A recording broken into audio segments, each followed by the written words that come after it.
Le directeur général de la société de location de voitures ADA est mon invité ce matin. Bonjour Christophe Plenévé. Bonjour, merci de m'accueillir. Merci à vous d'être avec nous ce matin. Alors, comme toutes les sociétés historiques de location de voitures, vous êtes concurrencé par de nouveaux acteurs, notamment des startups. Et dans ce contexte, votre réponse, c'est notamment ADA Express, une offre de voitures connectées et donc disponible en libre service. Est-ce le premier pas pour ADA vers un changement radical de modèle? Ce n'est pas le premier pas. Le premier pas a été franchi en fait il y a maintenant 2 ans avec la création en fait d'un réseau qui s'appelle Point Lock, qui s'adresse aux professionnels des automobiles, des carrossiers, des agents de marque. Et en fait, ce réseau compte déjà 500 points de vente en zone rurale. Et effectivement, ce qui est plus connu aujourd'hui, ce sont nos agences ADA en fait en zone préfecture ou sous-préfecture, c'est-à-dire dans des villes en fait de taille importante.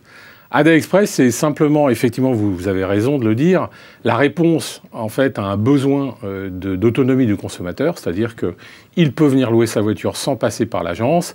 Et il est vrai que dans ce domaine, il y a beaucoup de concurrence, effectivement, notamment par des startups qui viennent de se créer parce que le modèle paraît intéressant.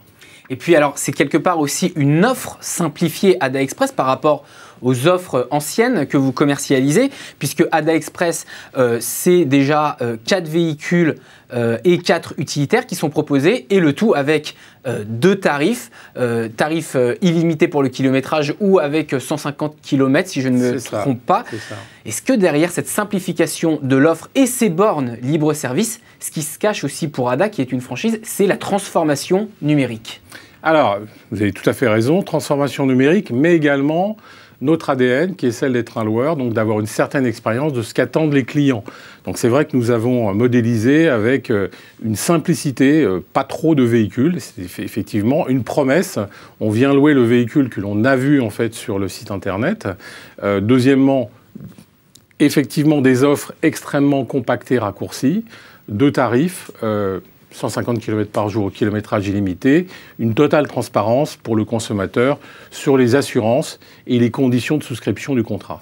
Et quand on veut justement, pour le dire simplement, numériser un petit peu son offre, on est obligé de passer par cette simplification de l'offre, des tarifs et faire de la transparence, comme vous dites? Oui, puisque en fait l'humain n'est plus là pour expliquer l'ensemble des choses qui paraissent, il est vrai, assez complexes dans la location de voitures traditionnelles. Donc en fait, le smartphone doit lui résumer et être capable d'être suffisamment transparent dans les promesses qu'il affiche. Cette nouvelle offre, alors ADA est une franchise, cette nouvelle offre en interne est-elle bien perçue par les employés ou craignent-ils que des bornes automatisées viennent remplacer des emplois actuellement occupés? Alors non, cette offre est effectivement bien accueillie parce que il est vrai que depuis quelques années, on subit tous les nouveaux entrants dans la location de voitures, donc la grande distribution, même les très grandes entreprises qui se mettent à louer elles-mêmes leur flotte, les startups. Donc en fait, cette offre est accueillie naturellement comme une offre qui va permettre un renouveau. Et ce renouveau ne va pas effectivement bannir les emplois. Au contraire, ils vont se transformer. Notamment, l'une de vos stratégies avec ça, c'est de couvrir des zones qui étaient jusqu'à présent mal desservies avec ces bornes libre-service. Juste qu'on comprenne bien, ça représente quelle région et ça représente quel potentiel de marché pour ADA? Alors, pour ça, il faut faire un bref résumé. ADA, c'est 400 agences en France, donc dans des villes de taille importante, préfectorales, je l'ai dit tout à l'heure.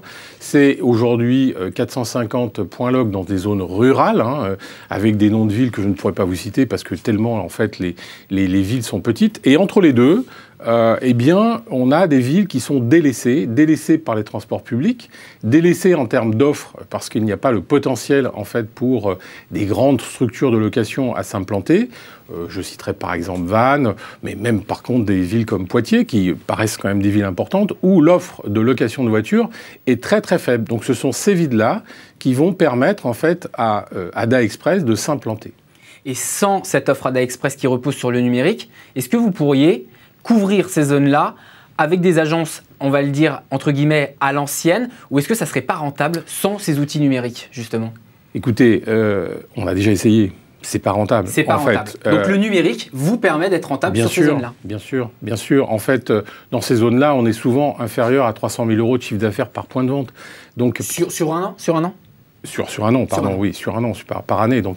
Donc, en fait, la rentabilité est très compliquée à atteindre. Donc, effectivement, le numérique va nous permettre d'atteindre cette rentabilité par une compression, en fait, compte des charges logiques. Et puis, en plus, le consommateur sera mieux servi parce que les voitures, au lieu de se trouver autour de l'agence, vont se trouver dans des zones effectivement très peuplées et garées dans des parkings, donc accessibles par les habitants qui se trouvent à proximité. Et justement, se pose quand même une question, Christophe Plenévé. Est-ce que finalement, ADA, grand loueur historique de voitures, n'arrive pas finalement un peu en retard par rapport à ce que proposent des startups qu'on a un peu évoquées, par exemple Wicar, société de location de voitures entre particuliers via Internet, qui propose également un petit boîtier qui permet de connecter sa voiture particulière pour pouvoir la mettre en libre service, en location pour d'autres particuliers. Finalement, est-ce que vous arrivez peut-être pas un an en retard après ces startups-là? Est-ce que vous cherchez à rattraper votre retard? Pour moi, nous ne sommes pas en retard. Pour moi, on est en avance. Et pour une seule et bonne raison, c'est que Wicar, en fait, puisque vous le citez, ou d'autres de ses confrères, essayent de s'implanter dans les grandes villes. Là où déjà l'offre de location de véhicules est importante. Nous, au contraire, nous allons là où l'offre est déficiente. Donc, bien au contraire, on répond à un besoin, effectivement, de la population française à des endroits où nous n'avons pas de concurrence. Donc, quand je vous parle de Vannes, par exemple, il n'y a pas Wicar à Vannes. Donc, quelque part, nous allons apporter un vrai service. Donc, nous sommes en avance. Donc, vous nous dites que vous n'êtes pas des suiveurs, entre guillemets. Pas du tout.